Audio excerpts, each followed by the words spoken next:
Halo semuanya, apa kabar? Jumpa lagi dengan saya di Juara Channel.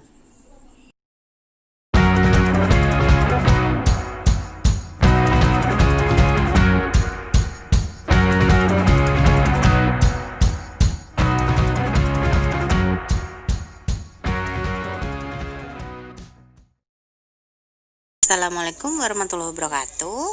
Apa kabar semuanya? Semoga semua dalam keadaan sehat walafiat ya. Hari ini kita akan melanjutkan kembali materi kita tentang penyetaraan reaksi redoks. Dan hari ini kita akan membahas tentang cara penyetaraan reaksi redoks yang kedua sebagai lanjutan dari materi yang sudah berlalu, yaitu penyetaraan reaksi redoks dengan metode Bilox. Nah, sekarang kita akan bahas mengenai penyetaraan reaksi redoks dengan metode setengah reaksi. Bagaimana caranya? Ikuti terus ya. Nah, baiklah. Sebelum memulai penyetaraan reaksi redoks dengan metode setengah reaksi, kita harus mengetahui dulu langkah-langkah apa saja yang harus kita ikuti. Di antaranya adalah yang pertama, setarakan jumlah atom yang terlibat reaksi redoks. Nah, jadi kalian harus tahu terlebih dahulu atom-atom mana yang terlibat dalam reaksi redoks. Kemudian, setarakan jumlah atom O dengan menambah H2O. Lalu, setarakan jumlah atom H dengan menambah H+. Langkah selanjutnya, setarakan jumlah muatan dengan menambah elektron. Apabila reaksi berlangsung pada suasana basah, tambahkan OH- pada kedua ruas sebanyak H+. Lalu, hilangkan H+. Ingat bahwa H+ dan OH- akan bereaksi menjadi H2O. Setelah itu, kurangi kelebihan H2O.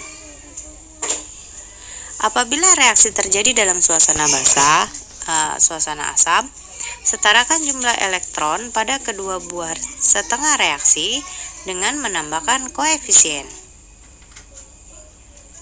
Dan terakhir, jumlahkan kedua setengah reaksi tersebut. Nah, bagaimana cara penyelesaiannya dalam soal? Mari kita simak.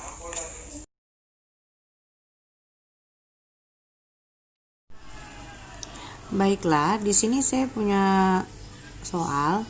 Setarakan persamaan reaksi redoks berikut. Reaksinya adalah P ditambah NO3- menghasilkan PO43- ditambah NO. Nah, bagaimana cara penyelesaian dari persamaan reaksi seperti ini? Maka kita harus ikuti langkah-langkah yang sudah dijelaskan terlebih dahulu yang tadi ya. Langkah pertama, kita harus mencari dulu unsur-unsur atau atom-atom yang terlibat dalam reaksi redoks yang mana saja. Nah, bisa kita tulis ulang reaksinya. P ditambah NO3- menghasilkan PO43- ditambah NO. Nah, untuk mengetahui unsur-unsur apa yang mengalami redoks, maka kita harus mengetahui dulu Bilox dari masing-masing atom. Kita ingat lagi pelajaran materi pada kelas 10 dulu tentang penentuan bilangan oksidasi. Ada beberapa aturan dalam menentukan bilangan oksidasi ya. Kita cari misalnya ini P. Berapakah Bilox dari P? Kita ingat P adalah unsur bebas, berarti Biloxnya adalah 0. Sedangkan N, Bilox N berapa? Nah, kita tahu bahwa O itu Biloxnya adalah -2 karena ada 3 oksigen di sini. Kemudian muatan totalnya adalah -1. Berarti min 2 dikali 3 min 6. Min 6 ditambah berapa? Hasilnya negatif 1. Berarti N adalah plus 5 atau positif 5. Demikian juga dengan P dalam PO4 3 min ya. Kita tahu di sini oksigennya biloxnya min 2. Ada 4. Berarti totalnya adalah min 2 kali 4 min 8. Dan muatan totalnya adalah min 3.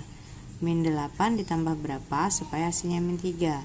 Berarti P-nya adalah plus 5. Nah,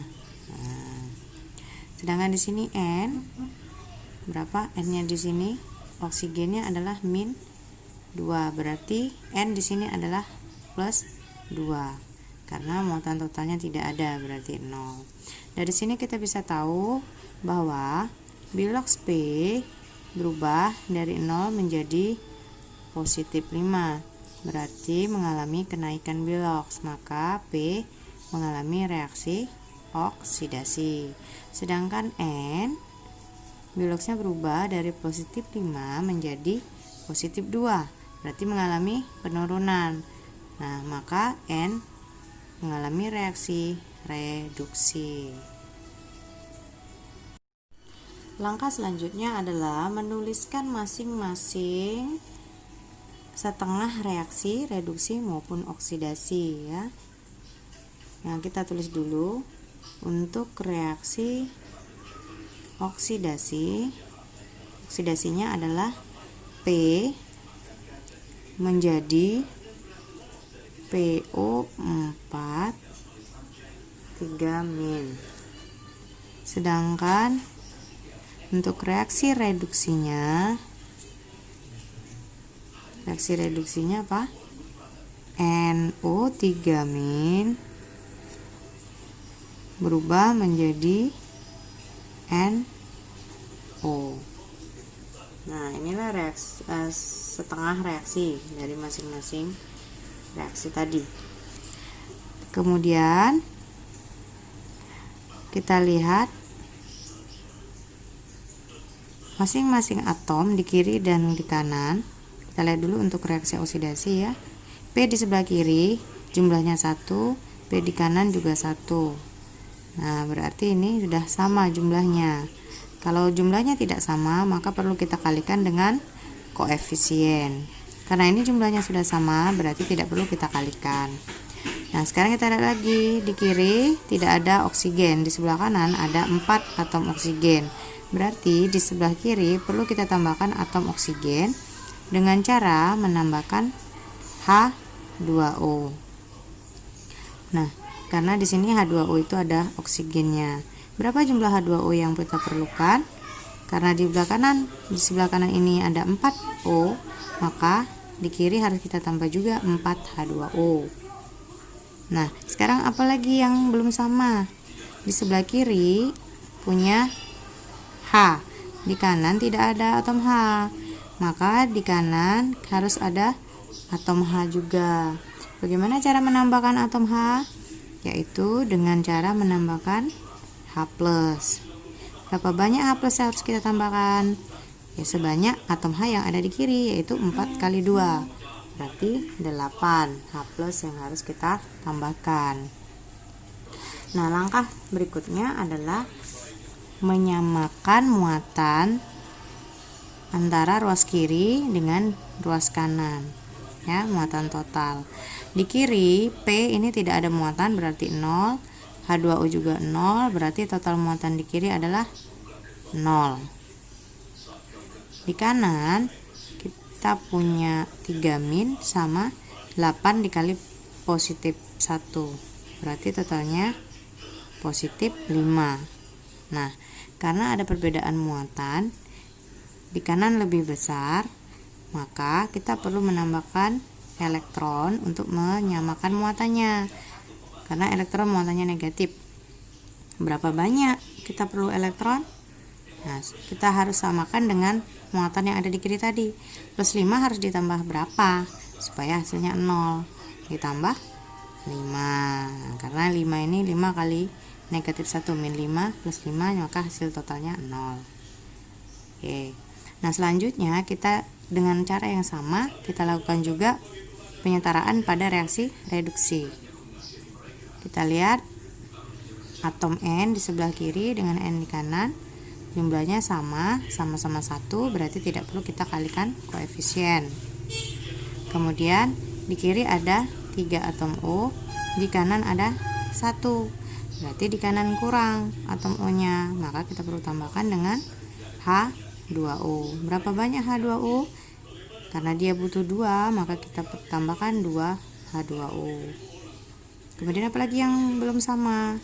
Atom H, di kanan ada 4, 2 kali 2 ya. Di kiri belum ada, berarti kita tambahkan H plus sebanyak 4. Nah, setelah itu sama seperti tadi, kita harus menyamakan muatan di kedua ruas. Jadi kita hitung dulu muatan total. Di ruas kiri ada negatif 1 dan plus 4, berarti hasilnya plus 3. Sedangkan di kanan tidak ada muatan, berarti totalnya 0. Maka kita perlu tambahkan elektron di sebelah kiri. Nah, karena muatan di kiri lebih besar. Sebanyak berapa? Supaya hasilnya 0, sebanyak 3 elektron. Oke. Nah, langkah berikutnya adalah menyamakan jumlah elektron yang dilepas dengan jumlah elektron yang diterima. Karena yang dilepas di reaksi oksidasi ada 5 elektron, yang diterima ada 3 elektron, berarti kita perlu samakan jumlah elektronnya ya, dengan cara mengalihkan. Jadi kita kali silang.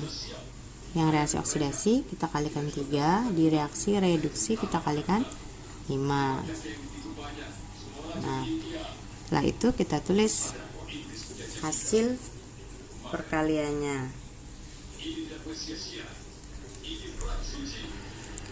Kita tuliskan reaksi oksidasi semua dikali 5 ya. Berarti yang P dikali 3 menjadi 3P, 4H2O dikali 3 menjadi 12H2O. Kemudian apalagi? Menghasilkan 3PO43- ditambah 24H plus ditambah 15 elektron. Sedangkan untuk reaksi reduksi kita kalikan 5 semua, menghasilkan ini ya, 5NO3- ditambah 20H plus ditambah 15 elektron, menghasilkan 5NO ditambah 10H2O. Nah, setelah itu kita jumlahkan kedua reaksi ini. Untuk zat-zat yang sejenis itu bisa kita hitung, kita kurangkan, atau yang sama jumlahnya berbeda ruas bisa kita coret. Jadi kita tulis totalnya semua. Di sini ada jumlahnya 3P ditambah 5NO3-